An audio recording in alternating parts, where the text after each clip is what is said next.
Mrs. Yarodaverse. LaVeyan Satanism! Hail Satan! Hail Satan!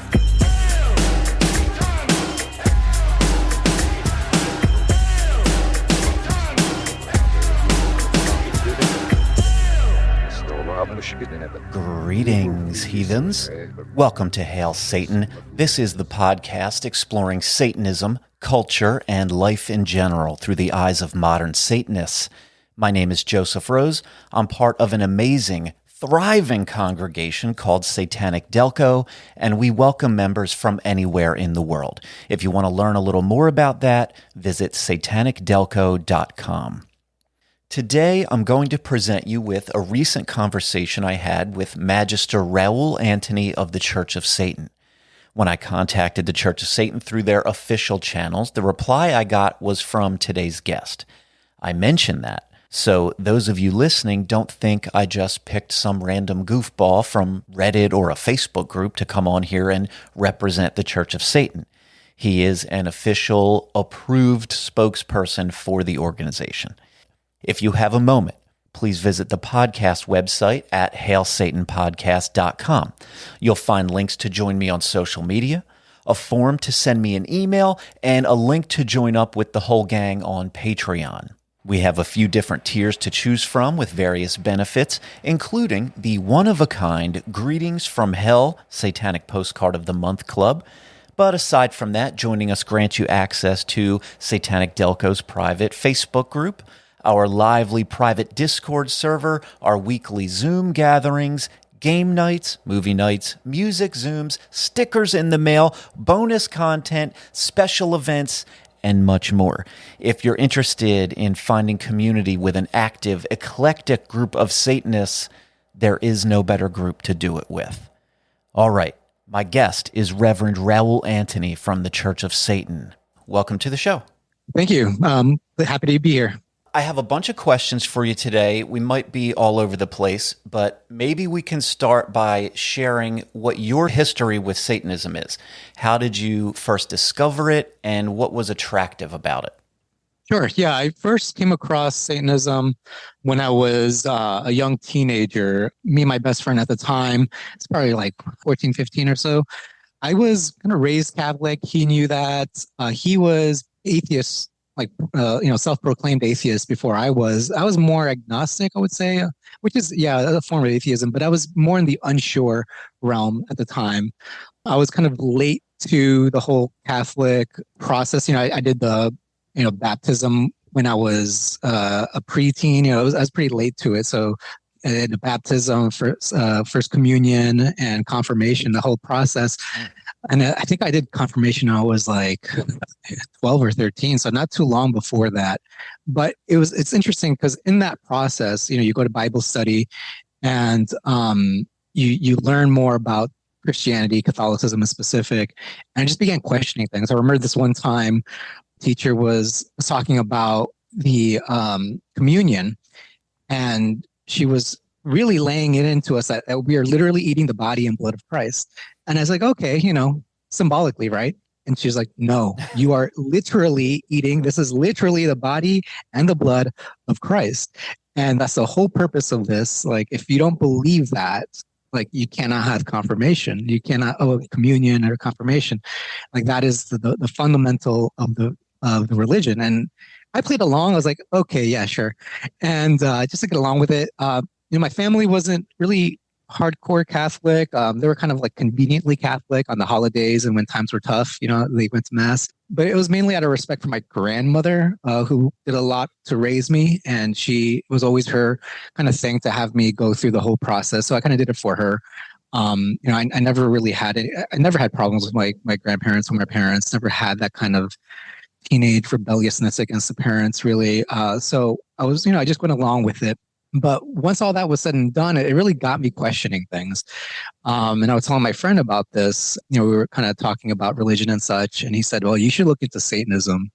He brought out like his Satanic Bible for under the bed that he hid from his parents. Yeah. And I read it. And, at the time, it seemed a little much, to go from one extreme to the other, right?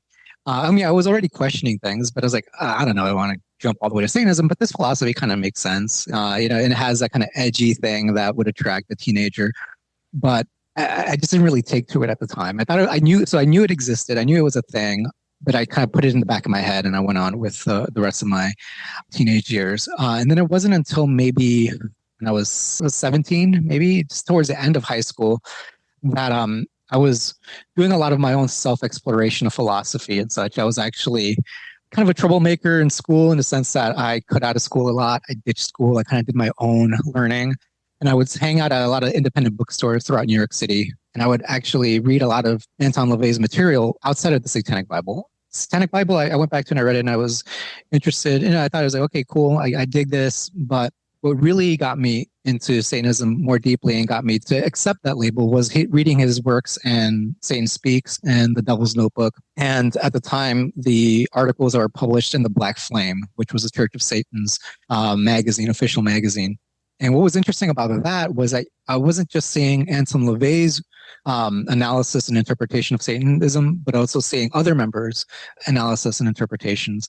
And there were some variations. So that to me was interesting. It's like, okay, LaVeyan put down the fundamentals, put down the framework, and also expands on his own application, how he applies Satanism based on his worldviews and his experiences, his aesthetics.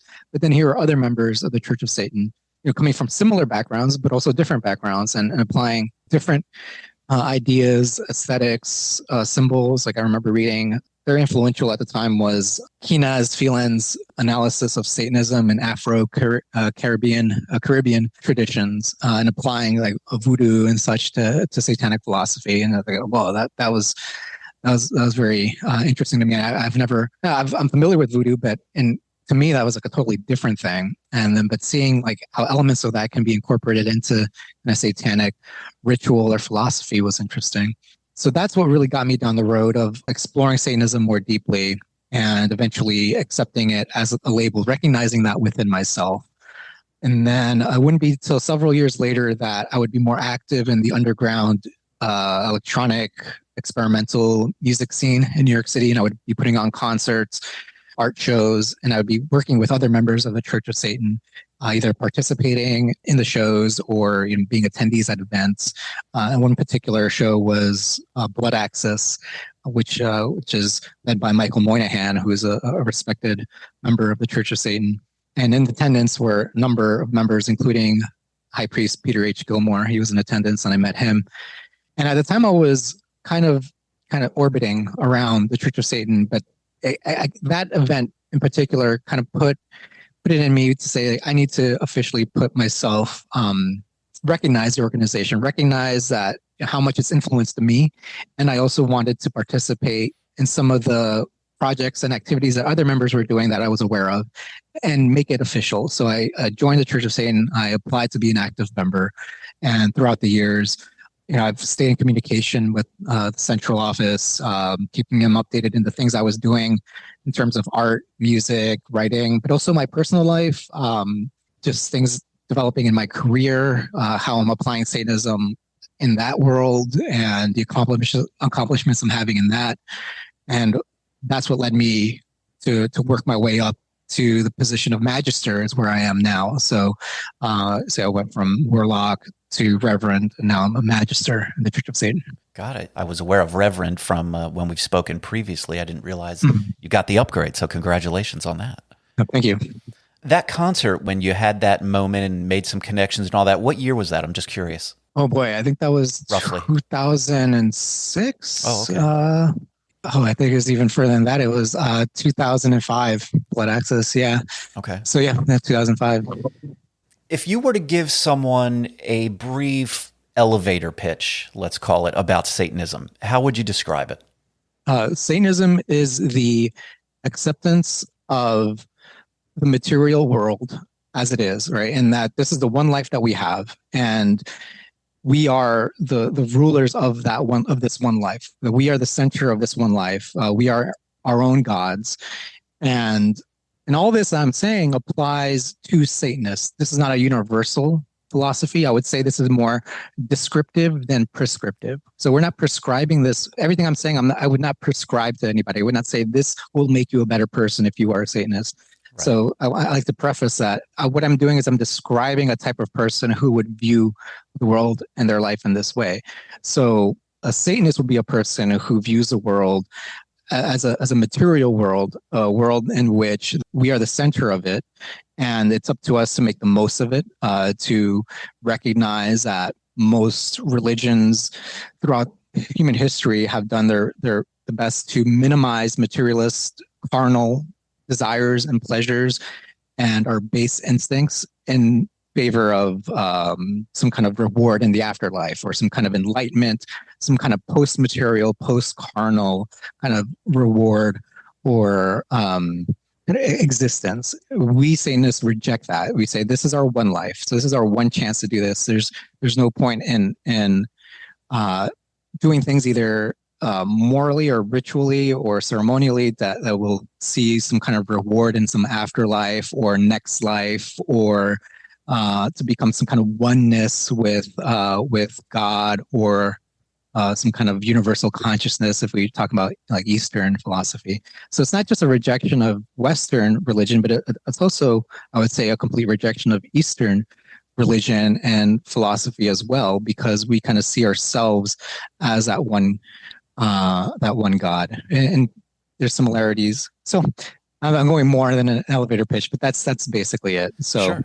We accept the world as it is, as a material world, and we are the centers of that, and we will take as much pleasure as we can from this world. Do you consider Satanism to be a philosophy or a religion? And is that even an important distinction to make? Yeah, I wouldn't make that distinction, but if I had to, I would say it's definitely a religion, because philosophy is a part of Satanism, but Satanism also has an aesthetic and cultural aspect to it that's beyond philosophy. There's a aesthetics based on the kind of anti-hero archetypes throughout history, kind of the underdog, the accuser, the enemy, taking those archetypes and symbols throughout different religions across different traditions and using that to our satisfaction as a big part of Satanism. So, it's not just a philosophy, but there's also an aesthetic and cultural aspect to it that makes it, I think, part of a religion. Yeah, I would tend to agree. Sometimes I use the terms interchangeably, and I don't feel any level of offense or anything if someone calls it one versus the other. But I agree. I think religion has more connection to the cultural trappings of a thing than a philosophy does. Yeah, I agree. Yeah. And you mentioned earlier you are now a magister in the Church of Satan. What benefits or responsibilities does that title grant you? And maybe you can elaborate a bit on how one achieves various roles within the organization. So there aren't any explicit benefits or anything like that any of the rankings really give you in the hierarchy of the Church of Satan. So I'll go through the rankings. So you can be just a regular member. So you just fill out the membership application, pay the fee, and you're a registered member. Then you could be an active member, which requires an additional application to kind of show that you understand the fundamentals of Satanism. And what that does, it signals to the organization that you're interested in collaborating with other members and making the organization more aware of your activities and your accomplishments. As I say, it's like, hey, you guys keep an eye out on me, is essentially what that is, to be an active member. Because we have a lot of people who join the Church of Satan and just they become registered and they never do anything again, and that's totally fine. Like they become members and they never participate in anything. They never organize with anyone else. Nobody even knows that they're members, which actually is probably a good chunk of our membership, or people who are just completely out there doing their own thing. And that's totally fine. We just give the option that if you want to be more active within the organization, you can become an active member. So once you're active, you keep the Church of Satan aware of your accomplishments and things. And over time, as you show that you know how to apply the Satanic philosophy to your real world, either your job, your education, your creative endeavors, if you're an artist or musician or anything like that, the Church will recognize those accomplishments and grant you an elevation to, say, warlock or witch. And eventually, on top of that would be reverend or priest or priestess. And that does give you one benefit in that it could allow you to be an official representative at that level of, say, reverend, maybe even warlock. This is not like an explicit like thing. But once you're acknowledged to those levels, you can become a representative. And the Church of Satan will start fielding questions or interviews to you. Like, we get requests from media, from podcasts, and all the time asking for members to come on interviews or for sources. So the Church of Satan will say, okay, this is be a good fit for this person or be a good fit for that person. So they'll start assigning those over to people who they think would be a good match based on the source. So that's maybe a benefit of being more recognized within the organization. But on top of that, once you've hit certain goals in your life, whether it be career, or artistic or creative, where you are well recognized amongst your peers in those fields in the real world. So not within Satanism, but say if you're an artist and you've been recognized in your subculture, or if you're you have some career and you've become like an executive of some kind, or you've gotten promotions where you're a known person within your field, Church of Satan recognizes that as real world accomplishment and will elevate you to magister, which is essentially a master of the Satanic philosophy. You've not just applied it into the real world, but you've mastered it and accomplished real world goals and success using the philosophy. So, and that's a very open to interpretation. That's an application, so that can look like very different things to different people. So it's really up to you and how you communicate that with the organization and how they kind of keep track of your goals and such. So it's really more a reflection of your success in the world than anything else. And that is at the level of magister? Yeah, magister would be like you've accomplished a great amount of success in the real world. Got it. And then where do we go above that?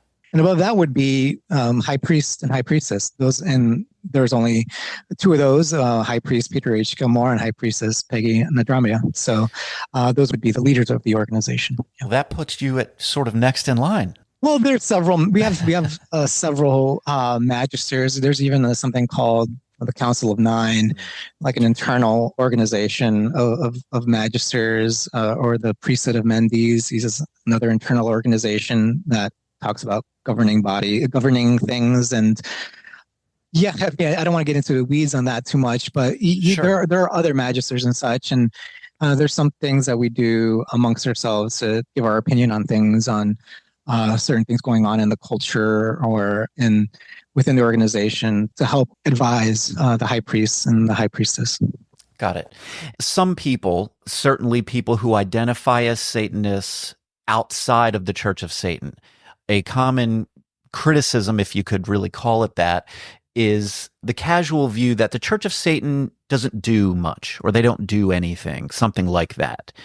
And so when I hear you talk that way about internal governing bodies and a group of people affecting the direction of the organization and making decisions, that sounds like the inner workings of an organization who does stuff, whatever that stuff might be. Can you give me any indication of the kind of things that these governing bodies might be discussing or voting on or affecting generally? Yeah, I can't get into too many details, but just because we don't talk about things that I always hesitate and cringe whenever I say the word we, but whenever we do things, maybe there's certain events we might put on, or certain conclaves we might organize, which are members only or by invitation only. So there's some. Sure. It's things that are mostly designed specifically for the membership rather than the general public. Yeah, but there are some things also, when certain things come up in the culture,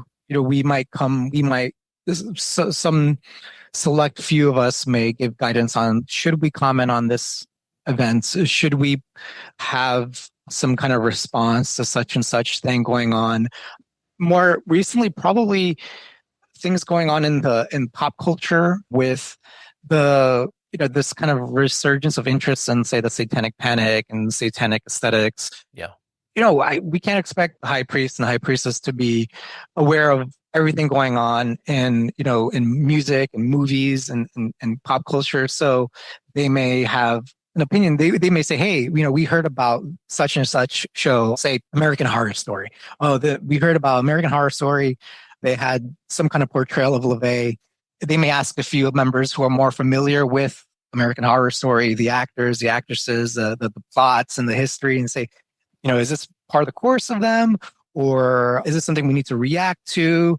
What's the best way of reacting to it? So there's an organizational kind of angle to that, so it's not just one person in the organization just, shooting off things and kind of knee-jerk reactions. We do try to get some kind of analysis on, and that was just one example, but Sure. Certain things going on that the high priest and high priestess may not be personally familiar with, and they may want the advice of somebody else who might be more familiar with that piece of society, of culture, and see if that is worthy of response. And many times it's not worth a response. It's like, oh, okay, that's what it is. Maybe we'll have fun with it. If you've been aware, the Twitter, we have a team of people who work on our Twitter, on our social media, and they have fun with things and they'll riff on things going on in the culture. And I can tell you for sure that's not Peter H. Gilmore or Peggy Nadroma on there. So, but they're more engaged. That is a team of individuals who have, you may even notice different voices, different interests, different lingo that they may be, one person may be using versus another on that account. Sure. There is some kind of collaboration on that kind of thing. And there are other things like that we do, but we're definitely not public about it. Got it. The centerpiece of the Church of Satan's canon is the Satanic Bible, of course. Is that book all one needs to read in order to have a decent understanding of Satanism? I would say yes. Yes. But they would be greatly, they would benefit greatly from reading the additional sources on the Church of Satan website. I say that because there's some things that are not in the Satanic Bible that are pretty, let's say, canon. I think the 9 Satanic Sins, I forget exactly what, but that's my next question. We're going right to those. Yeah. So I believe the 9 Satanic Sins came after, and Pentagonal revisionism certainly came after the Satanic Bible. So there's some things that are kind of canon to Satanism and to the Church of Satan that came after the publication of the Satanic Bible. Sure. But I think the Satanic Bible gets you like 90%, 95% the way there, but there's some other things that you can greatly benefit from understanding. Got it. Yeah, there are 3 lists that seem to be very central to LaVeyan's Satanism. There is the 9 Satanic Statements, the 11 Satanic Rules of the Earth, and the 9 Satanic Sins. And of course, there's lots of stuff outside of those, but we won't attempt to go through all of those individually, but I have a few that I wanted to get your input on. Sure. Yeah. First, I have the 9 Satanic Statements, which are included in the Satanic Bible. Number 5 says, Satan represents vengeance instead of turning the other cheek. The Christian Bible says, whosoever shall smite thee on thy right cheek, turn to him the other also. And that verse in the New Testament promotes the idea of transcending personal vengeance and emphasizing a moral strength over retribution. LaVeyan seemingly defaults to sort of whatever is the opposite of Christianity, which he does occasionally through the Satanic Bible. Should this one be interpreted to mean that one should never let anything go without some direct retribution or vengeance? And if it's not that simple, does he include any information about how to decide when to do it his way and when to go ahead and do it the way the Christian Bible says? Well, I would say a big part of that too is pragmatism, is self-preservation being the highest law within Satanism. So if vengeance requires, self-sacrifice or something like that, to that extent, that would probably be counterproductive and not the best approach. Like if somebody abused a member of your family, you may feel like having to take the extreme form of vengeance on that person, but then you would have to pay the consequences yourself on that. You kind of have a personal judgment on that, whether that's worth it to you or not. I personally would say that we do focus on direct vengeance. This is something I have actually kind of developed over time more recently. I've been very, very active in martial arts training, self-defense training, past like 3 or 4 years. And it's interesting because somebody can provoke you on the street, you can punch them in the jaw, and you say you won the fight, you knocked them out, but now they're dead. You're arrested for manslaughter and facing how much time in prison, your life, your career's ruined, your whole life is turned upside down. So is that worth it to you? Right. Because it used to be I would immediately go for physical vengeance.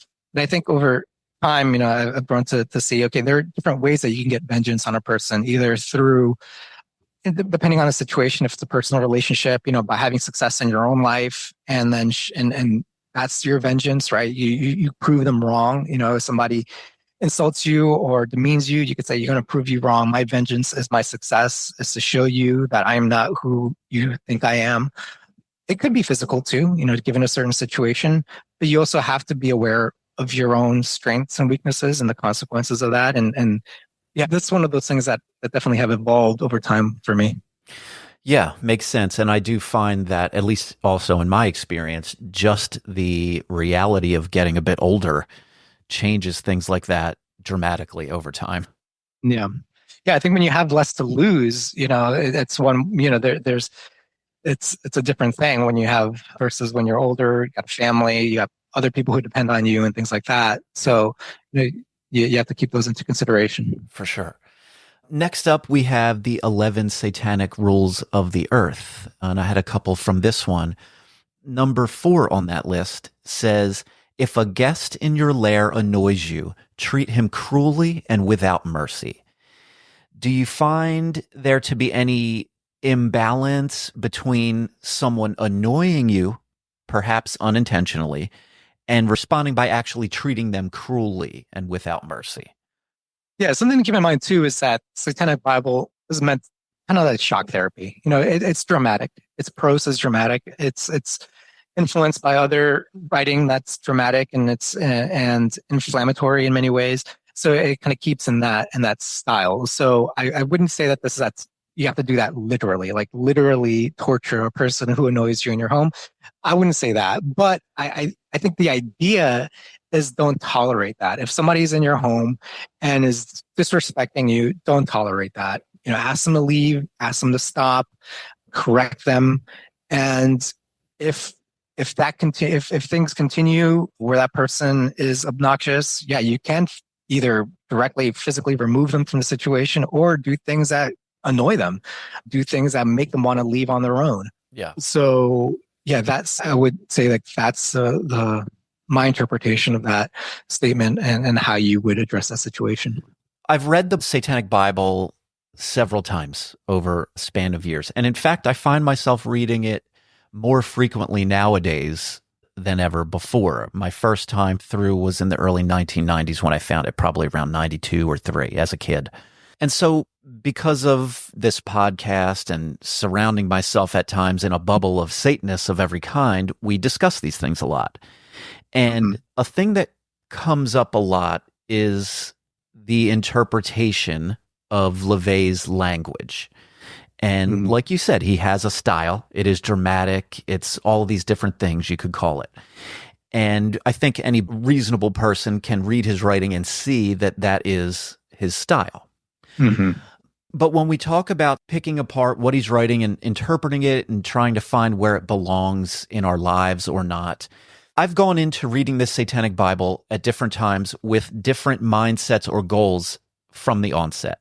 For example, I've gone into reading it to be critical and find out, what do I think is wrong with this book? What do I think I disagree with? Where do I think LaVeyan was off the mark, or I just don't buy it, or whatever? And then I've also read it with the opposite attitude, where I'm going to go into this with a very open mind, and I'm going to give the most forgiving interpretation I can possibly give it, with the idea being, let me see all that I can take from this. Let me try to agree with as much of it as I can when I give it the most forgiving interpretation. And I think when you do that, you will come out with dramatically different results. If you're looking for something to disagree with anywhere, you will find it. And just like the opposite applies. And I wonder, do we have any good reason, like anything directly from LaVeyan, I guess I should say, to give the most forgiving interpretation?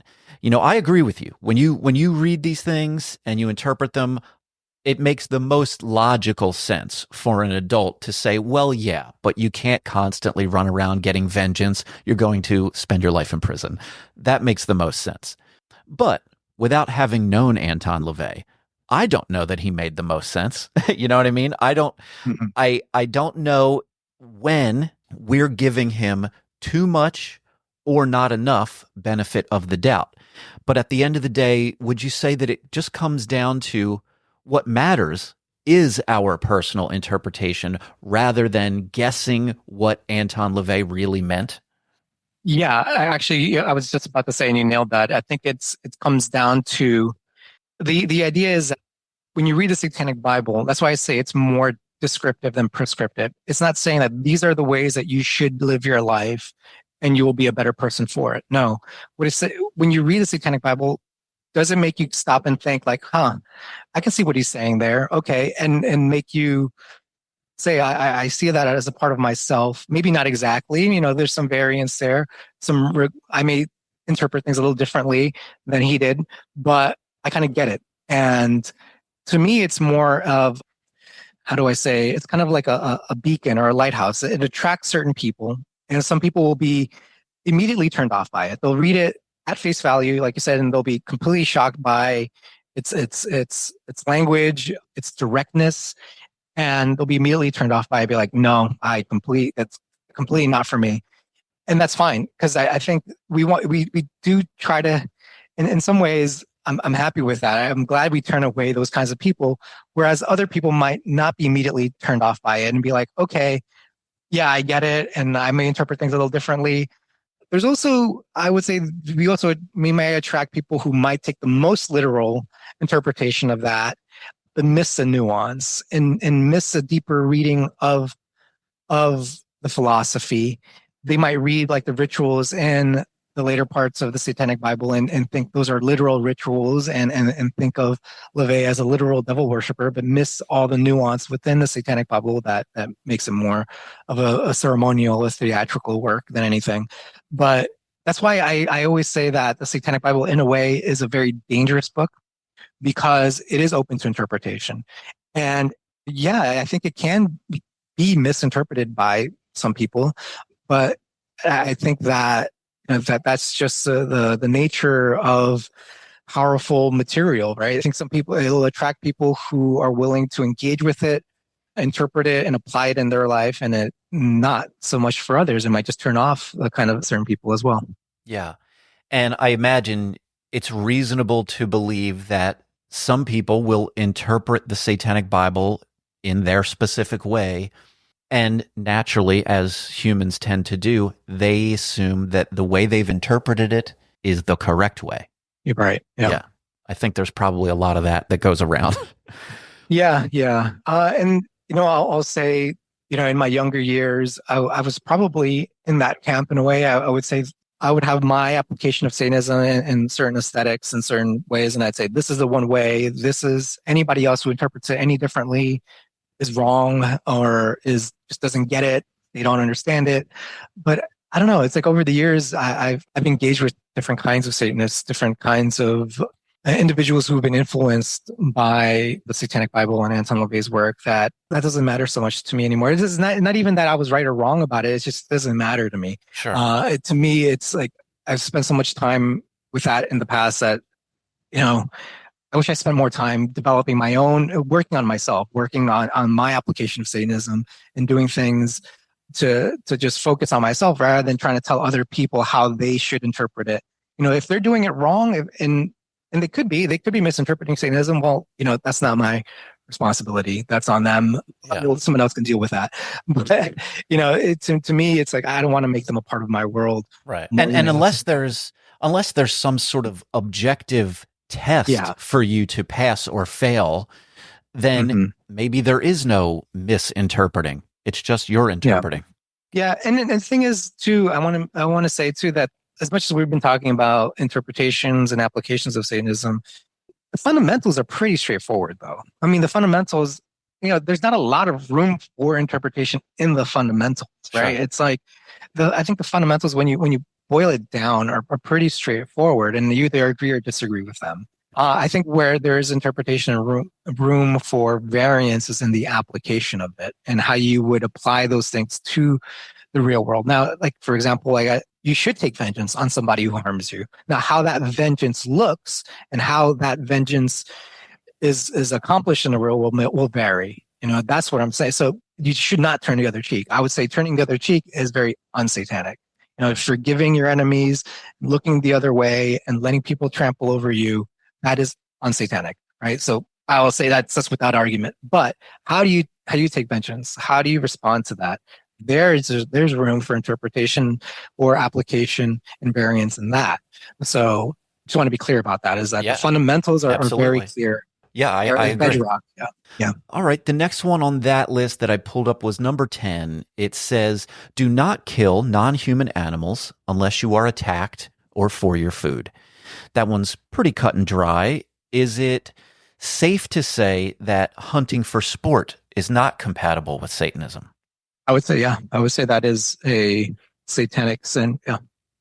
Is it, and again, I may be intentionally nitpicking some things just because sometimes I want clarity and I'm certain that others listening will want clarity. Is it compatible with Satanism to, say, kill a mouse who is in your house, not to attack you, but to seek refuge from the elements and survive? I would say that is, it is a satanically unideal way to handle a situation. I literally just had that situation last week. We had a mouse on our property. We named him. We gave him a name. He scurries around. But you know what? It brings disease. It brings other problems with the foundation of our home. And so we set up a humane trap. Sure. So the bait, he goes in and it traps him, does not harm him. And I check it. I was checking it, every couple hours. Is he in there? Is someone in there to catch something? And the moment it caught something, I was like, oh, I could hear him crying. I was like, I felt so bad. I went out there, grabbed it. I took him a little bit down the road where there's a river, and I let him go by the river. It's like, hey, go off and live your best life, but not on my property. Go over there. Yeah. So, that's how I handled that. All right. I have one more from the Rules of the Earth, but first I want to take a slight detour to give the proper context for it. In the Satanic Bible, LaVeyan defines magic as the change in situations or events in accordance with one's will, which would, using normally accepted methods, be unchangeable. First, what do you interpret normally accepted methods to be, generally? Generally, just directly engaging with that situation, whether it's, asking a person to change their behavior, or maybe working directly with, say, a particular tool or group of people or person to change that situation. Like having direct engagement with that activity would be kind of conventional means, right? Unconventional means may be using, sleight of hand, using maybe indirect influence, manipulation of situations, a little bit of social engineering. That could be in the world of like lesser magic, using, aesthetics, using physical appearance to change the situation, to change a person's feelings about you or how comfortable they may be with a situation, getting them on their toes and making them easier to prime for some kind of adjustment to their attitude or their opinions. And then there is greater magic, which is the most unconventional, which is experimenting with ritual in a way to affect things in the world towards your favor. There are different interpretations of that and different ways that members may experiment with that, and to various degrees of success.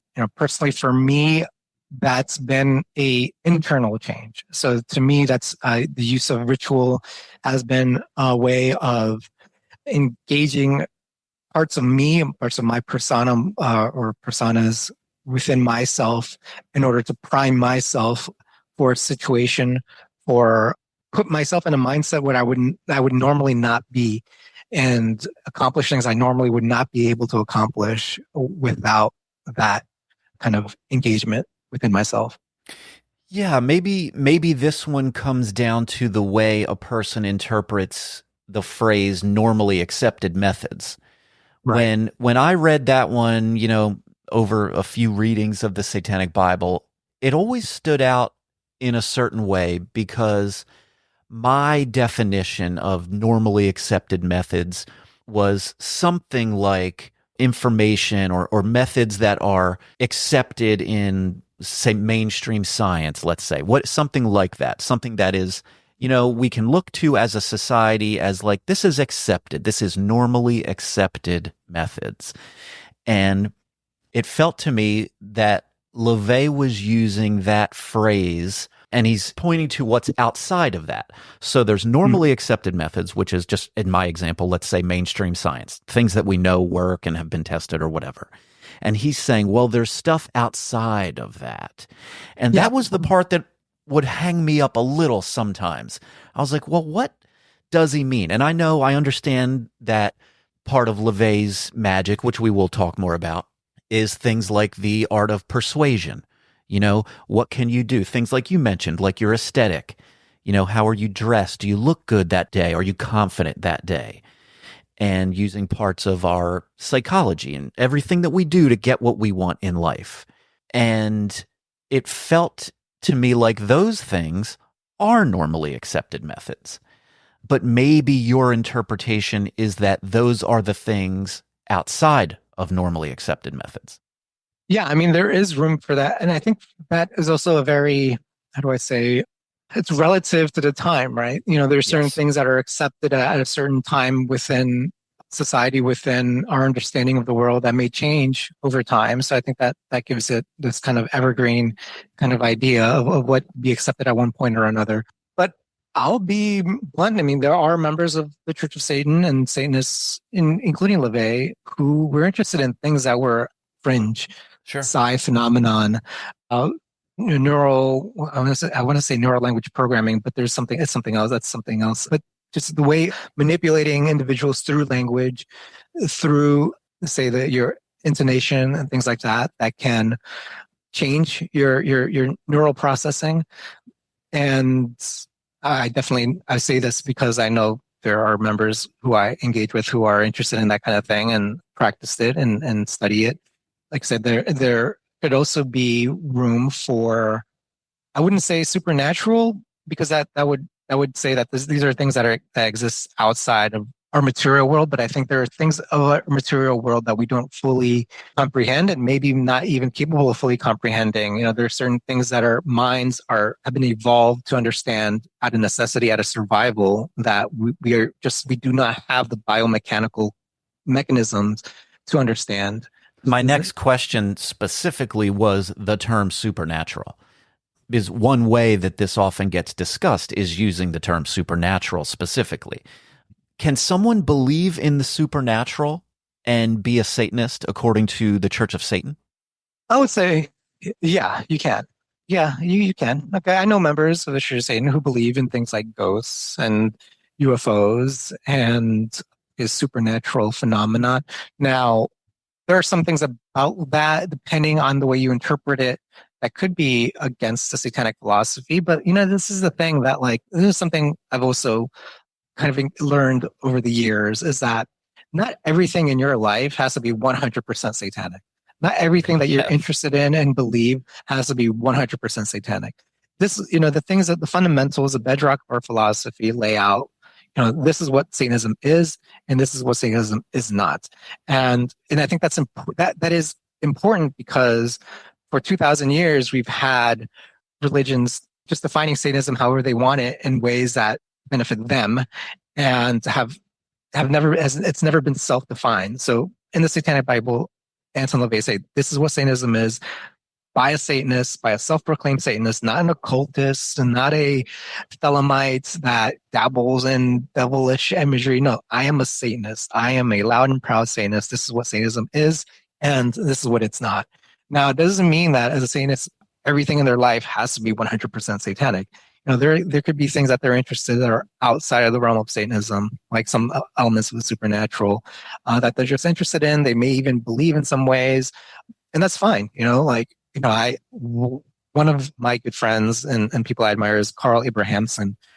He's a Satanist. He's written about Satanism and the history of the Church of Satan and Anselm LaVey very well.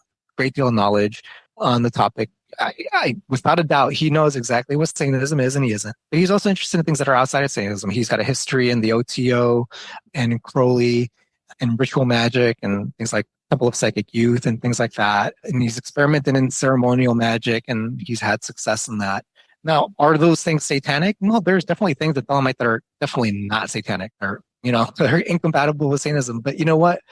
If that's what he's interested in, that's totally fine. Like, I'm not going to tell him like what he can and he can't do. And then that makes him a bad Satanist. That would be silly. And there was a point in my younger years where I may have been the kind of person to debate that and be like, okay, if you can't be a Satanist, if you're interested in this, and that.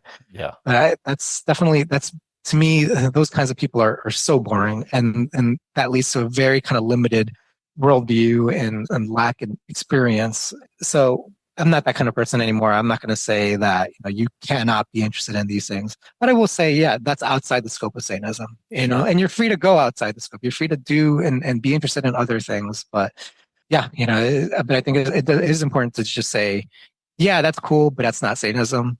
But I'm still interested in that. Right. With magic in mind, one last bit from the 11 Satanic Rules of the Earth is number 7. It says, acknowledge the power of magic if you have employed it successfully to obtain your desires. If you deny the power of magic after having called upon it with success, you will lose all you have obtained. Let's say I've used the skills and factors that LaVey calls magic to gain something in my life. The claim is that if I merely deny the power of magic, I will lose all that I've obtained. Is this to be read as just the colorful writing, or is LaVey claiming that there is some force or mechanism in place that will cause me to lose all that I've obtained? This is interesting. I actually had a conversation. I can't say who, but I had a conversation with somebody who was very close with LaVey, and we talked about this particular thing and what he meant with that, and how, and it's my understanding that came out of his personal experience with magic, and that came as kind of a word of warning to others based on his experience, his experimentation. And to me, the way I feel about that is it's kind of like the placebo effect. If you believe in the effect of something and it works for you, as soon as you start doubting it, that placebo effect doesn't work anymore. You'll start to doubt yourself. You'll start to doubt the work that you've put in place, and it becomes counterproductive. And that's, to me, that's how that's materialized in my ritual work, because I have been engaged in ritual and ceremony. And to me, once you start to doubt yourself, once you start to doubt those things, it just becomes dressing. It loses the dramatic effect. And it's sometimes that dramatic effect is necessary in order to put you in the mindset required to achieve that goal that you need. It's a difficult thing because it's hard to flip that mindset. There is this idea of the intellectual decompression chamber is when you are in ritual, you kind of shut off your rational brain. When you say, like, hail Satan, you are hailing Satan. You are hailing Satan in the ritual chamber. You must, I'm not saying that you must, but that is the mindset that is most beneficial in that situation, is that you are engaging in a satanic ritual. You are invoking demons. You are affecting the world. And when done in certain ways, when done with the right set of symbolism, sensual stimulus, it's hard to describe. I don't know if you've ever been in that kind of situation. I liken it to being, I do a lot of hot yoga, and there are times where I've been in hot yoga studios where you just get put in this mindset. You're so stimulated, you're stressed, your mind and body is pushed to its limits in such a way that you kind of activate parts of your mind that you never thought you could explore on its own. And if you start to doubt those kinds of things, if you start to kind of negate that, or you minimize the importance of that in the ritual chamber, you lose that ability. Like the next time you go do that ritual, or next time you do try to engage with that kind of stimulus, it won't have the same effect. Like it becomes mundane, and it's no longer productive for you. At least that's been in my application and in my experience. Yeah, that was one that really, we give these different interpretations to LaVeyan's writing, like we were discussing. And sometimes I wonder if we, meaning everyone who reads and interprets and discusses these things, I wonder if sometimes we're improving on the work of LaVeyan, just meaning that a conversation like this, that explanation you just gave, people are going to hear that. People that already are aligned with LaVeyan and some that are not. And I think it's helpful, basically, because when you read those words on a page, it's real easy, especially for me. I consider myself, I'm a very grounded person. I've never been one to really get into the woo. I'm not that guy. I don't rub a crystal. I don't do any of that. But I talk about magic a lot, and I love for things in life to be magical. I love to have those rare, beautiful, magical experiences. And so I try to really find ways where those worlds can coexist in my life. I don't want to be a stick in the mud that, beats everything to death with a literal interpretation of every word. But I also don't want to give anyone, Anton LaVeyan or anyone anywhere, the benefit of the doubt just because I want so badly to like something. And so I have to ask the question. Yeah. And, I think, that's good to be, questioning of things, of all things. And it's okay to say, you know what, I don't agree with LaVeyan on that. Interesting thing, I was having a conversation with Eugene Robinson. He's a writer, a musician. He's in the band Oxbow. It's a funny claim to be the last person to interview LaVeyan, but he's one of the handful of people who were the last people to interview LaVeyan. He did I forget the name of the magazine that he wrote for. Birth of Tragedy was a magazine, and he had this really great in-depth interview with LaVeyan where he actually pushed them on things, on his interpretation of vengeance and stratification and things like that. There's a collection of his writings called Letters to the Devil, or is it Letters from the Devil? I forget exactly. It's on Underworld Amusements, and it's from his time when he wrote for The Exploiter or some other there are, I think, a couple tabloids. LaVeyan had a column in where he took questions and he responded to it, and you can see that he was a little more grounded. He was a little more kind of freewheeling with his application of Satanism when he was talking to real people, answering real questions, and how his philosophy applied to the real world. And it's almost a different tone than what you were used to in the Satanic Bible. I thought that's a really interesting collection because he talks about things like he talks about abortion, he talks about political things going on at the time, he talks about ritual, and he talks about self-defense and things like that. I've learned that's why I say, like, even though when I was young, I engaged with the Satanic Bible and, I thought it was interesting, but I didn't really take to it immediately. It was the other stuff, his other writings in Satan Speaks, in The Devil's Notebook, in The Black Flame, and some of the other interviews that he had in other books. That's what really got me interested in Satanism because, I understand, I get it. I get the Satanic Bible. I totally, identify with it, but it was his other writings where you see more of his own personal nature and the way he was open to some flexibility on how things were interpreted.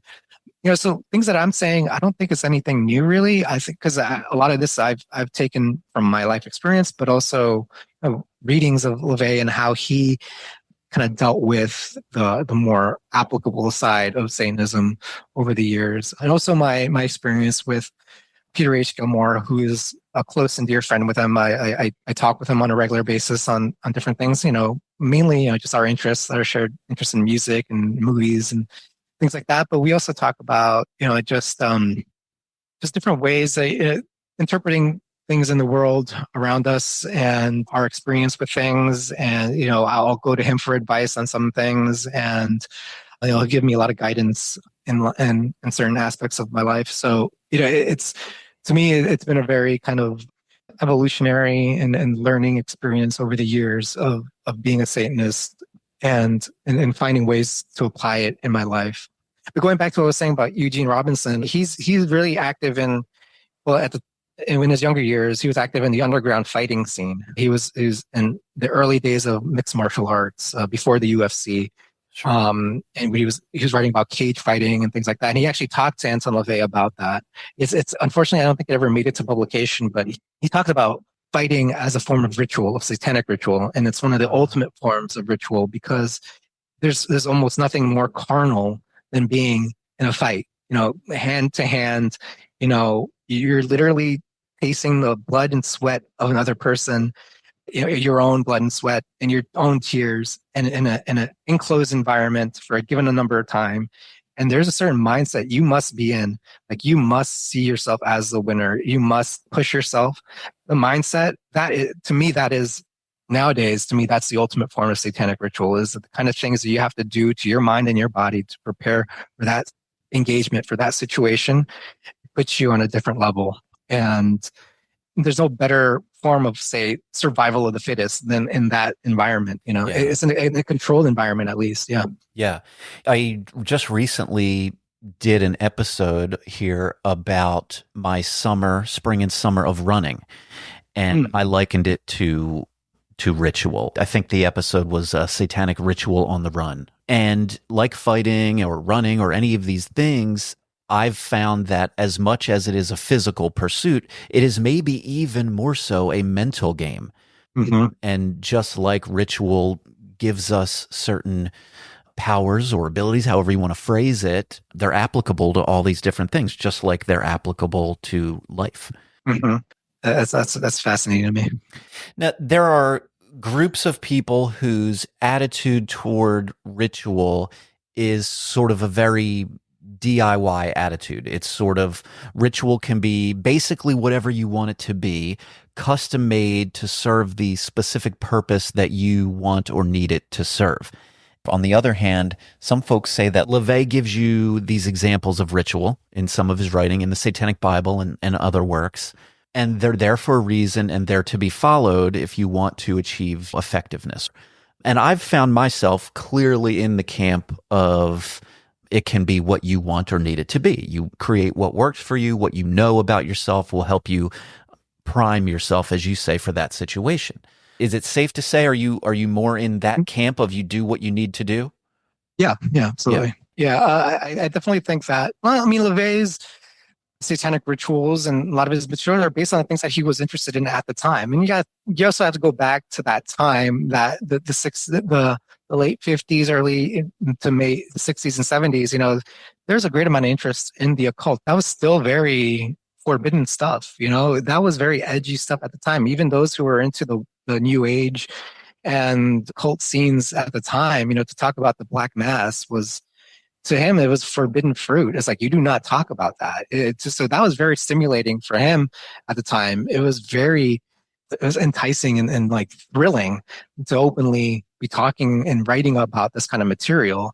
Nowadays, which is everywhere, all around TikTok and like social media, is like, it's almost kind of mundane in a way. So it's funny, we talk about going back in time to, especially when LaVey in the late 60s and very early 70s, when this LaVey's movement sort of was first really getting to the public.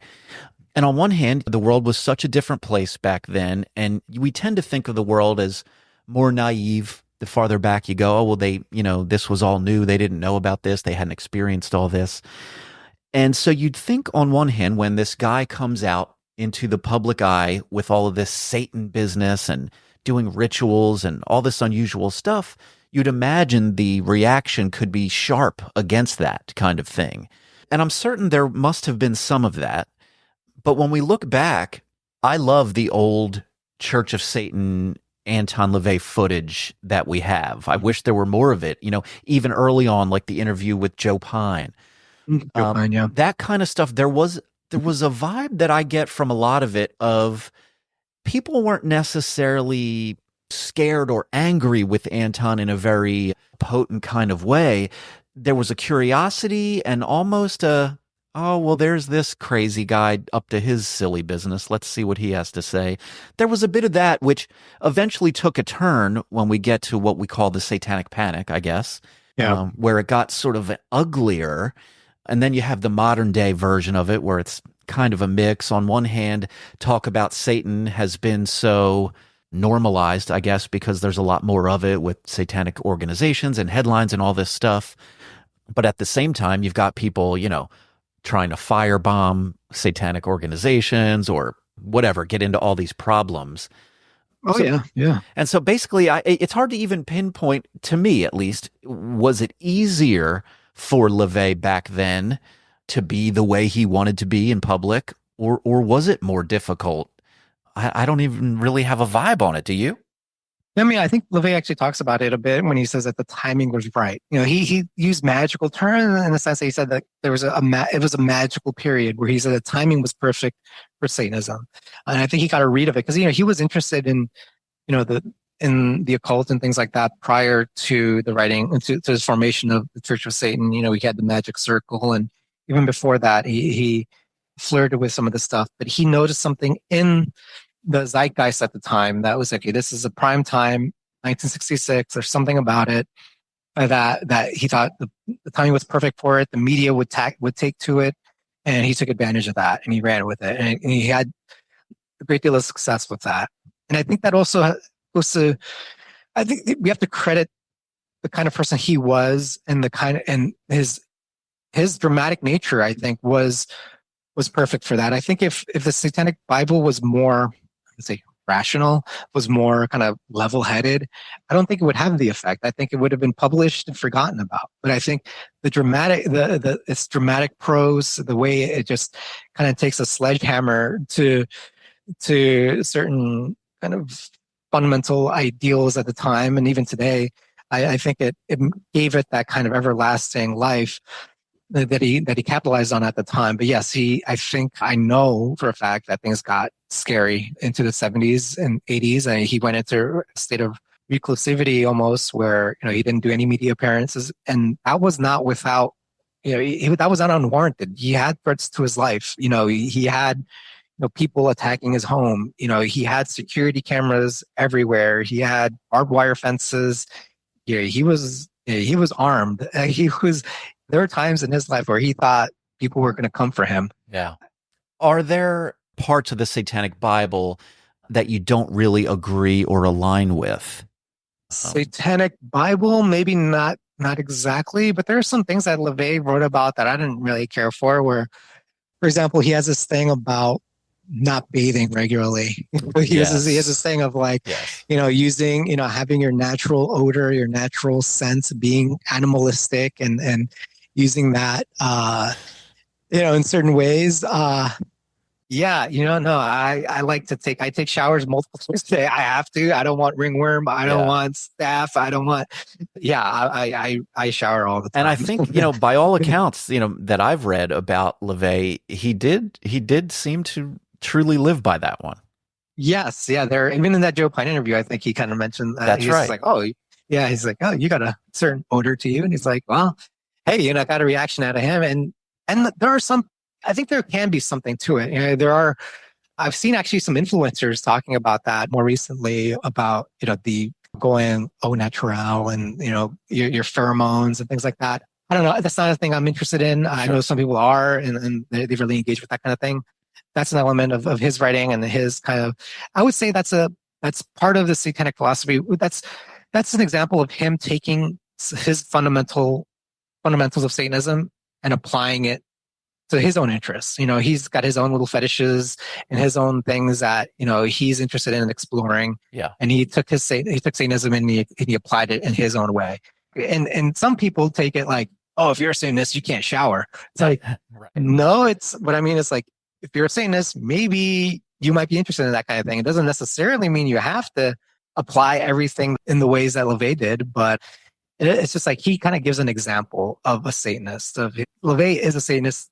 He's an example of how a Satanist will go about life and how he would approach things and how he would apply his philosophy to his experiences, his fetishes, Yeah. his interests, and it may or may not, align with others. So it's fair to say that a person need not agree or align with every last bit of LaVeyan's philosophy to be a Satanist. Yeah. I mean, you could, for example, you can just not care about film noir. LaVeyan loved film noir archetypes. Not to say that, that you might not think it's kind of cool, but, I've known people who just, they just don't like film noir. Right.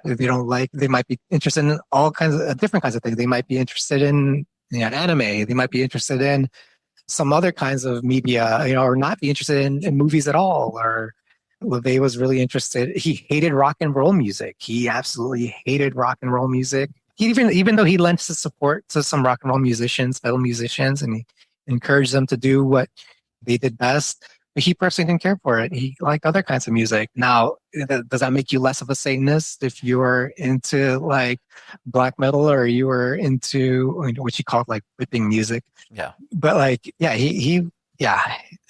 or if you don't care about classical music, does that make you less of a Satanist? I don't think so. Yeah. Maybe you may not get along with some other Satanists, but hey, that's fine too. There's plenty of Satanists I don't get along with. Sure. Is there room for denominations or different sects of Satanism like most other religions?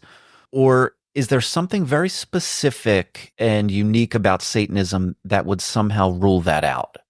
That's one of those things where I would say that I don't find there to be a need for any other denominations of Satanism. I think LaVeyan's philosophy, the bedrock of it, I think he was first to the scene, and I think he took ownership of that, and that is what Satanism, to me, the fundamentals, that is what Satanism is.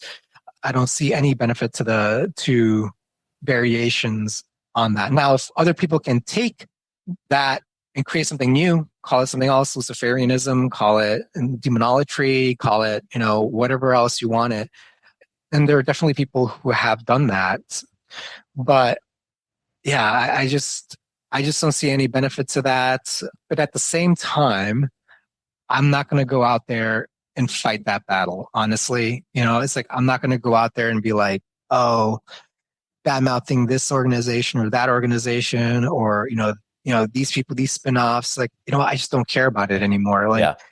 But I will say this, so there comes a point though where definitions are important. And to say that this is Satanism and that is not Satanism is important. And especially when it comes down to abuse and things like legal issues and things of like criminals or people with bad intentions. I would say, what's the right term? People who are intentionally trying to change the definition of Satanism in order to serve a different agenda. Say some kind of Christian that might prefer Satanism to be some baby killing, animal sacrificing religion.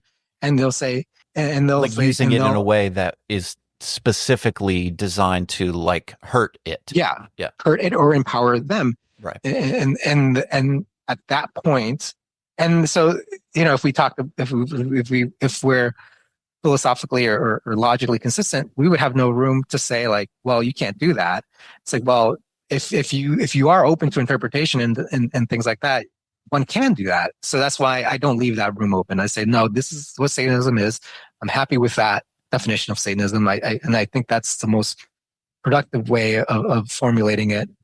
Because as soon as you start to leave that door open for denominations and spin-offs, I think you start to get those kinds of situations where you have bad actors who will try to take that and turn it into something else to fit their agendas. Yeah. I've recently thrown myself down the rabbit hole of the gatekeeping Satanism argument that persists among folks on the internet. I'm sure you're very familiar with it. The basic premise is that there are countless people all over the world who identify as Satanists. Some of them align with the Church of Satan. Some of them like the Satanic Temple, some kind of theistic Satanists, or any number of things. Mm-hmm. They do all share at least one thing in common, which is the religious or philosophical veneration of Satan. If nothing else, there's that. And the stance of the Church of Satan folks that is easy to run into is that anything other than a specific interpretation of LaVeyan's philosophy is not Satanism and is not allowed to use the word Satanism. And those that do are pseudo-Satanists and everything else. My basic question that I had been trying to answer, and maybe you have an answer, is what rule or principle could one be using to land so emphatically on that point? Because to me, it comes down to a word game. You know, we're just talking about the words, and we already know there isn't actually a rule of any kind, right? We know there's tons of examples of words that have multiple unrelated meanings and uses, and countless examples of religious denominations that have very significant differences from one another. And so going in, my hypothesis was that the actual answer was nothing more than an individual being protective of the thing that they identify with. And so they use things like LaVeyan codified Satanism, or LaVeyan did it first so no one else can ever use it. And, you know, I get those things. But what I was looking for going in was something more than that, something that was more than just a person's personal feeling. And I wasn't able to find that, which was on one hand maybe validating, but I was also kind of disappointed because I thought for sure there's something somewhere that somebody's going to give me more than just because I like it that way. Do you have any insight into that at all? I think there's an element of self-preservation in terms of philosophy. I mean, that's kind of required because it's easy for Satanism to fall into that ambiguous definition that can be used against it, can be hijacked by those who would see it outlawed or seen in the most negative light. Because that's what it was for the longest time. Throughout history, that's what Satanism was. Satanism was just whatever Christianity isn't. You know, even other forms of Christianity were satanic, right? You know, like Catholics were satanic or Protestants were satanic.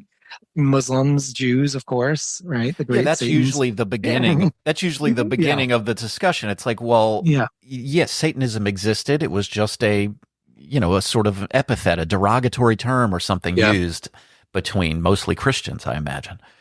Yeah, and I think that there's a danger of it falling back into that if we don't have a set definition of what Satanism is and isn't. Sure. And I think some people are a little more protective of that than others.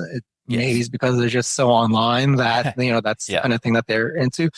And that's fine. And again, like that used to be me. Like, I'm not going to hate on that. That was me. And I know people who are very, very much engaged in that kind of debate online. And I think there's, like I said, I think there is it's a form of self-preservation that I think is required of any philosophy. And in a sense, if you're a business, you have a brand that, you kind of have to make sure you protect that, and to protect its integrity. So here, then we can talk about the role of the Church of Satan today in and of itself, I think is important in that aspect, in that the Church of Satan exists in more recent years, more than ever, as a way of preserving Anton LaVeyan's philosophy. There's been a lot of work done by High Priestess Peggy Nadrama in unearthing historical documents, letters, materials Anton LaVeyan used in the writing of the Satanic Bible and other materials.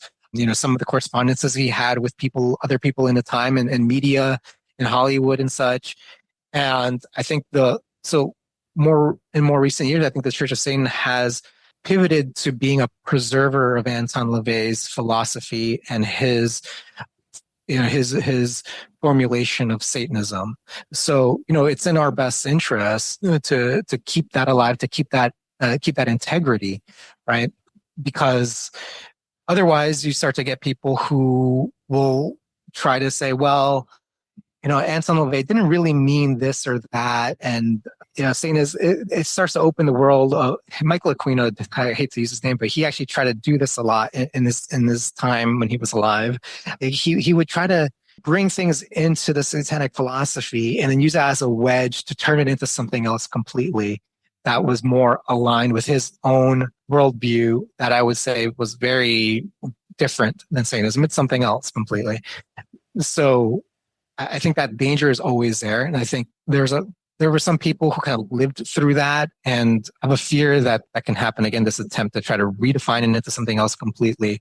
So to put it shortly, I think there's a self-preservation aspect to it. That makes sense. Yeah. I think there's a necessity in terms of philosophical integrity. You know, you can have this debate in almost any kind of philosophy too, whether it's existentialism, post-existentialism, postmodernism, socialism, communism, capitalism, libertarianism.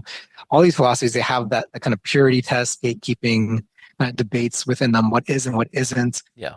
And I think that in a way that clash of ideas, the good thing is that sometimes you can get new ideas out of that, and you can get new perspectives out of those clashing of ideas. So there is some benefit to that. But for me personally, you know, I just don't have the time for that myself anymore. And there was a time where I would be on Reddit, you know, debating and posts and debating people on threads and on posts, and I just don't feel the need for that anymore. I think that I'm comfortable with the way Satanism is out there represented by the Church of Satan right now. I think it's, to me, it's very easy to say, okay, hey, you know, if you're confused by it, here's the material. If you're still got questions, it's on our website. If you still don't understand it, I'm not going to waste my time. You know, it's like there's clearly something else going on. There's something else you want it to be, and you're not finding it.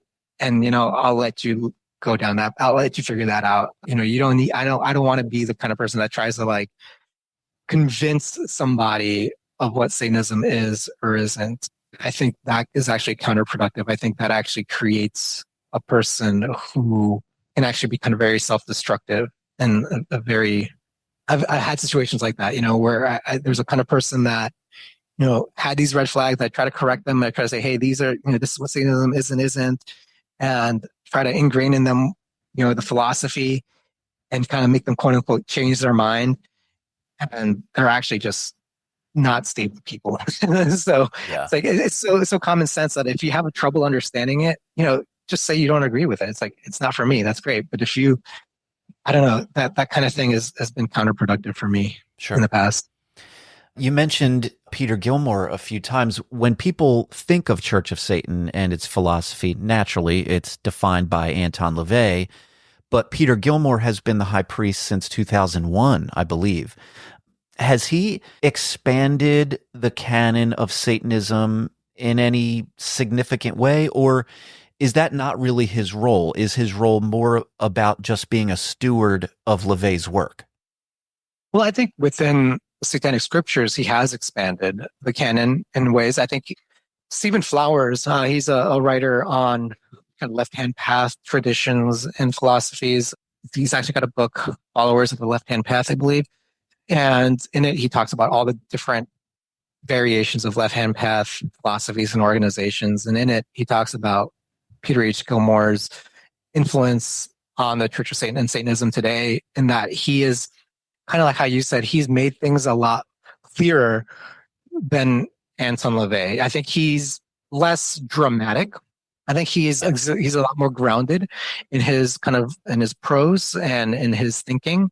I think he's definitely taken what has always been clear, which was LaVey's atheistic stance and purely materialistic stance. But whereas LaVey was still poetic and he was dramatic, he kind of had that way of writing that made people wonder, like, well, did he really mean that? Did he really? Well, maybe he actually did believe.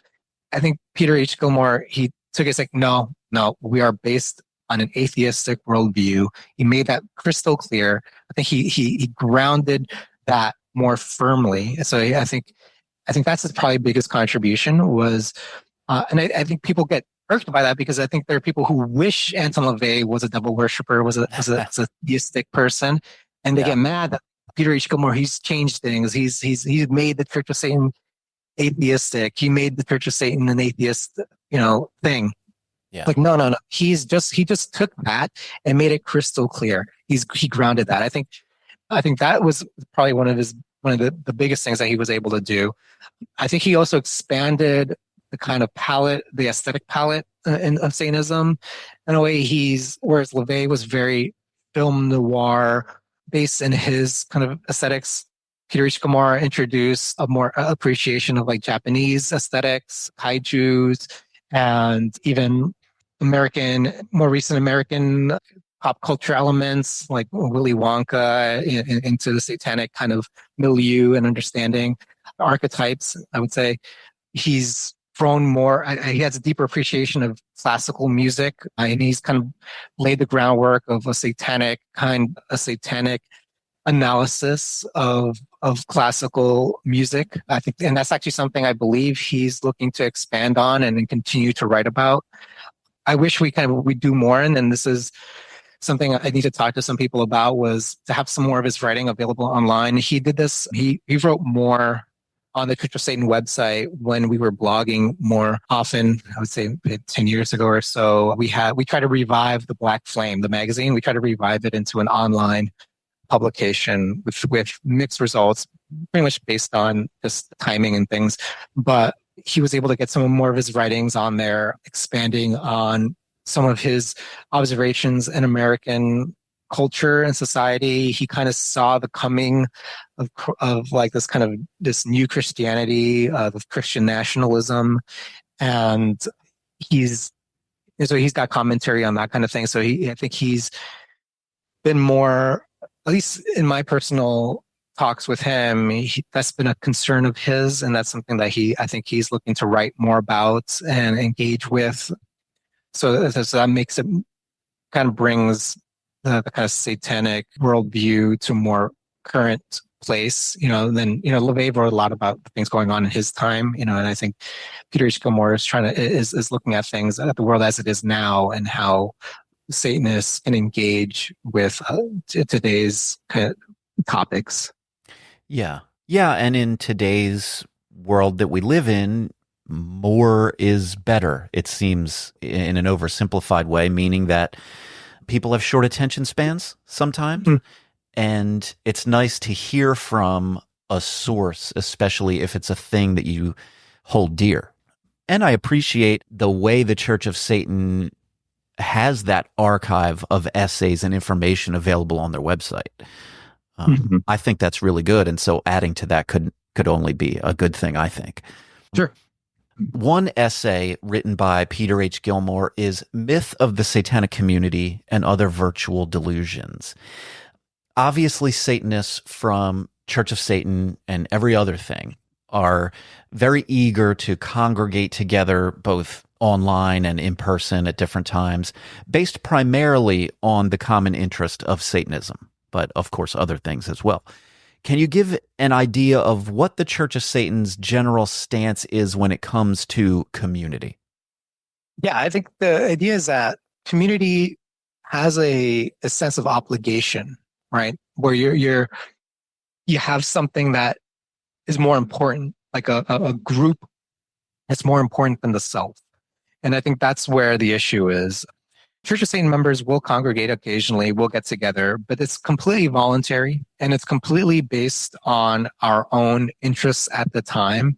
And that's whether it be some kind of personal celebration of some kind of personal event, or funeral service, or maybe some private gatherings for, say, like around this time, Halloween and such. We'll have some activities that some members might get together with. But I have no obligation to get along with everyone at this event, or even have any I don't feel like I'm missing out if I don't go to a certain Church of Satan event or anything like that. Like when there's a sense of community, I think you start to get in this idea that you have to belong, you have to attend things, you have to engage, and we reject that entirely. It's right? more about the desire to maintain the individuality. Yes, exactly. And we just noticed, like, over the many years of doing this, once you start to have these kinds of congregations, these conclaves. These people, you start to attract certain individuals who want to be the ones that run it and that want to be the ones that dictate other people. And then and they tend to attract people who want to be dictated to. And you start to have this kind of, this crazy phenomenon where you have, these little dictators and these people who are willing servants of that. And then it creates all this drama. And you know what?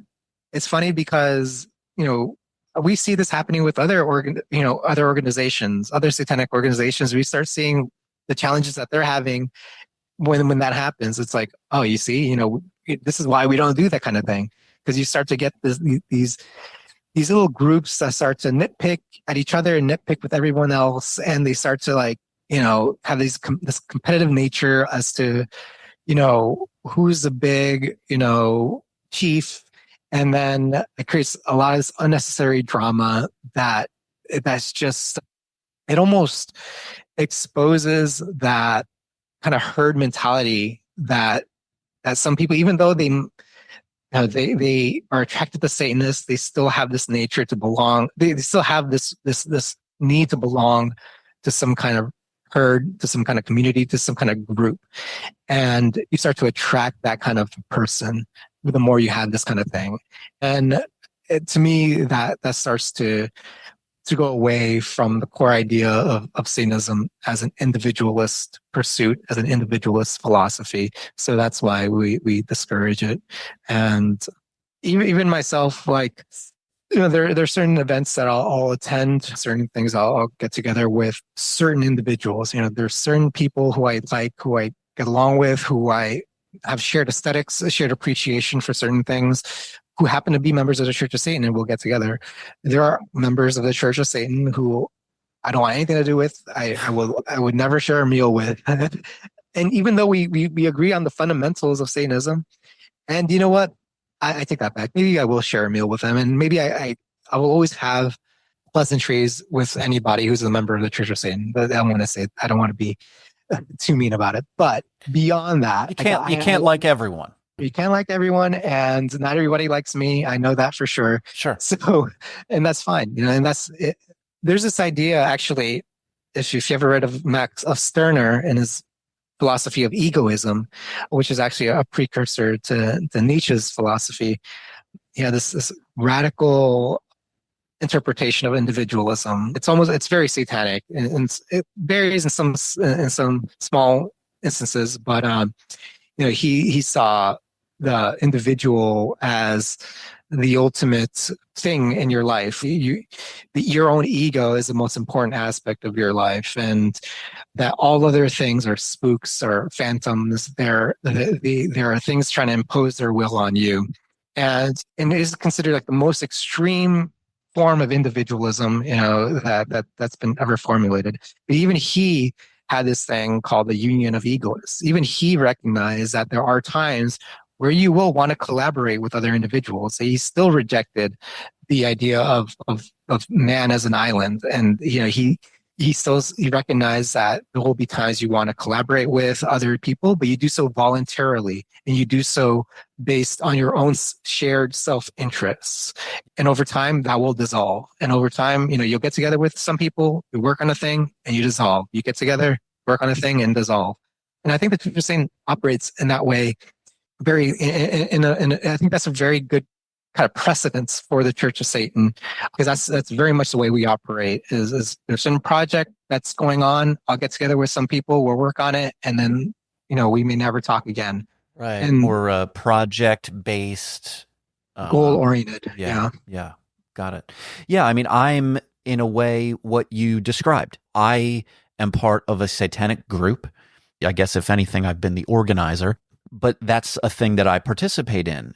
And I've seen bits of what you describe. I've seen the pros and cons to it. I've seen drama that can happen, and I've seen all that. So I constantly am in a position to weigh the pros and cons of that, just in my unique case of it, and I know for sure that other people that have done it have had very different experiences, all kinds of different experiences. And I'm glad I haven't had those.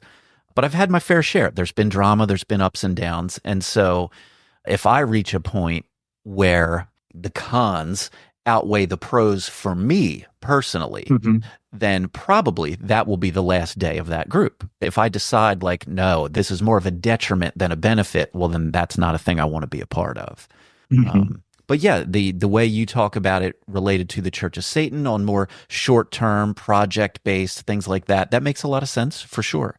And of course, there's I would hope, a built-in understanding for most people that it is voluntary and it should only be beneficial. Yeah. I think I'm with you when I would say if you're giving of yourself to benefit a community rather than yourself, that's maybe a dangerous line to cross. Yes. Yeah. And I think that also people run into that thing too when they want to make Satanism part of some other community. And then you start to get into those dynamics. Is now, does Satanism fit that community? And now, if it doesn't, well, how can we change Satanism to now better fit that community's goals? Yeah. And then, I've seen every kind of very specific group pop up, like trans Satanists, gay Satanists, black Satanists, you name it, Satanists, black metal Satanists, just every specific thing. Yeah. And I understand the desire, I guess. I do understand the desire. You have hobbies or interests or passions, and sometimes you want to share them. And so you look for something, who else would be into this? And that's what it leads to sometimes. And I do understand where it comes from, but I also understand some of the detrimental factors that can exist. Yeah. And especially and that's something I noticed too, is that at the beginning, there's some ideals and there's definitely goals that one wishes to accomplish with their community or their group. But then there comes a point where maybe those goals are reached or those goals change. And now that community only exists for the existence of the community. It only exists for itself, right? There's no goal anymore. It just exists for its own sake, right? And I think, and then that starts to become a problem. Sure. What are the most common or the most important misconceptions about the Church of Satan or Satanism that you might want to set straight that we haven't covered here?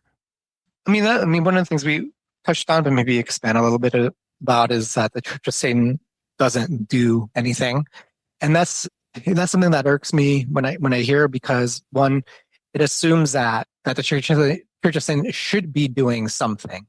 Right. And so then we can, well, what should it be doing? And then that's open to interpretation. That's very relative to different interests. Right. So I always just hate that assumption in general. But just because we do not talk about it in public doesn't mean that we're not doing anything, in the sense that we don't have members who are collaborating and engaging in things and activities that affect things in the real world. We do have that. Now, does it benefit the goal to have Church of Satan members, Satanists, openly engaging in that thing? Maybe, but more often than not, no. And more often than not, because those things are not things that one would expect Satanists to be engaged in. There's an argument that says, well, we should have Satanists engaged in women's rights, in the LGBT movement, in this political party, or for this political candidate. And it's like, well, does it benefit those issues to have Satanism out front representing those things and being engaged in those things openly, right, in an organized manner where it becomes a target? Yeah, I don't think so. But maybe there are individual members who would be interested in those things, and they are out there engaging in those things in an organized manner, but not openly. I can tell you for sure, we have members who are collaborating, working with different goals in mind, and sometimes those goals actually oppose each other. There's some groups that are on complete different sides of certain issues, but they're engaged and they're out there. And that's the reason why you can't say that the Church of Satan's stance on this is X or Y, because we can have members who are applying Satanism accurately in different ways and on different sides of a particular issue or topic. So to us, that would be imposing, a certain kind of mindset on our membership, and we don't wish to do that because, and I say that because, that often becomes the topic that when people say the Church of Satan isn't doing anything, well, what makes you say that? So, that's because they're not engaged in this or in that. And it's like, well, should all members of the Church of Satan be interested in this or that? Right. That's a bold assumption, and that's up to individual members to be engaged in particular activities, because that seems to be, the unspoken assumption is that, activity is political engagement or some kind of cultural engagement, but we don't necessarily feel that way. To us, satanic activity could be creating art, creating music, influencing your industry in a particular manner. That could be very personal accomplishments. That's satanic activity. And we have certain Church of Satan members, every day, doing that, engaged in that activity. So does the Church of Satan ever recommend members not talk about their Satanism in a public way? Is that a thing? Yeah, that could be. I mean, in the sense that, like, I won't say they recommend it, but they'll say, I think it's a question. If somebody writes to, the leadership at the Church of Satan on a certain issue, it always comes, like, we'll get a situation where somebody wants to be out in in their business and in their workplace. They want to wear their Baphomet out in the workplace, and they feel that even though they're allowed to do it, they're getting some negative looks and they're being made felt uncomfortable. What can the Church of Satan do to correct that, to fight on my behalf? And it's like, no. That was your decision to do that. Now, there are certain workplace rules, and if you're following those rules and you're being discriminated against based on your religion, that can be a battle that you can fight. And we have these materials on our website that you can use to point to say, this is what Satanism represents. It does not represent baby killing, does not represent this and that. And, here are your resources that you can use for that. But this kind of thing where the Church of Satan should be more actively engaged in everyone's personal battles is like, that can't be something that's counterproductive. Yeah. And in a sense that you have to be able to read the room and say, okay, is this to yours? Do you gain anything from that other than some kind of self-satisfaction of like being, I'm a Satanist, and I'm making people uncomfortable. Okay, if that makes you happy, if that's the kind of thing you're looking for, then you got to deal with those consequences. You can do it, but don't expect a lot of help from an organization who didn't tell you to do it. Yeah, exactly. Yeah. There's been certain situations in my life personally where like I said, I remember when I first got involved in fighting, I was like, okay, should I talk about my philosophy, or should I talk about, like, I've never volunteered that to anybody ever. I never go into a room saying, hi, I'm Raul, I'm a Satanist, pleasure to meet you. Like, no, like, if somebody notices a tattoo on me, maybe notices some kind of material that I have on me, and they ask me about it, yeah, I'll talk about it. I'll say something about it, but it's never like how I first engage with a person. Their first engagement with me is just how I carry myself, how I work with people in a gym. I work with a lot of professional fighters, training with them.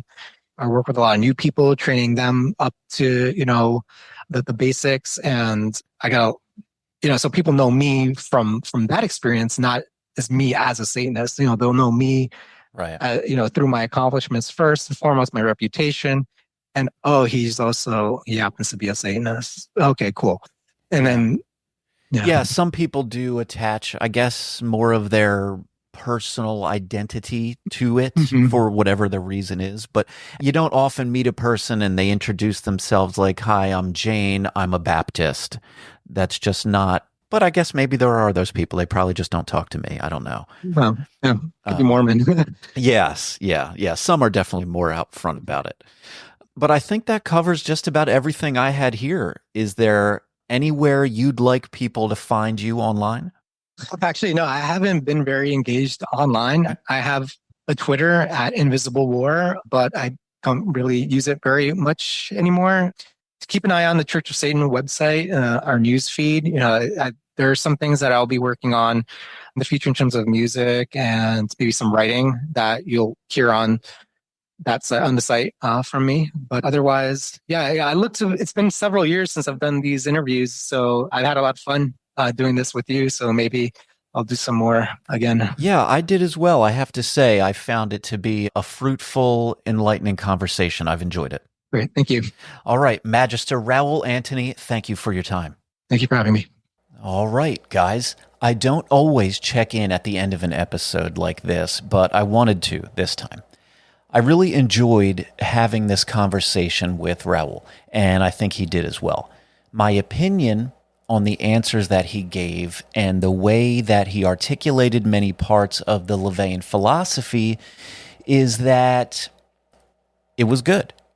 He seems like a perfectly reasonable man, and nothing he said made me think otherwise. I agreed with him much of the time, and I probably disagreed with him on some things. I didn't feel any need to express every little thing that I might disagree with, because it isn't a debate, and neither he or I are trying to convince anyone of anything. I wanted him here to get his perspective as an official representative of Church of Satan, and I think he's probably a good example of that. I've talked many times about the disconnect that often happens between a written religion or philosophy and the humans that attach themselves to that philosophy over time. And in the case of LaVeyan Satanism, you can think what you want about its origins in might is right or objectivism or anything else. But to me, without a doubt, the biggest downside or detriment to the Church of Satan is the unfortunate groups of vocal followers who have taken on this really laughable, insecure role of defenders of Satanism. They've painted themselves into a corner where they are the only ones who think they are actually the elite, cool people. To everyone else out here, they seem like silly dorks having a circle jerk on a website. And it's really easy to look at them and be turned off to Satanism. And if you ever do have that feeling, I urge you to simply ignore those people like the rest of the world does, read the Satanic Bible, and formulate your own interpretation of it. Of course, no one will expect you to love or agree with every last word of it, but that isn't really the point, and that isn't why I recommend it. If you have a moment, please visit the website at hailsatanpodcast.com. Stay safe out there, and hail Satan.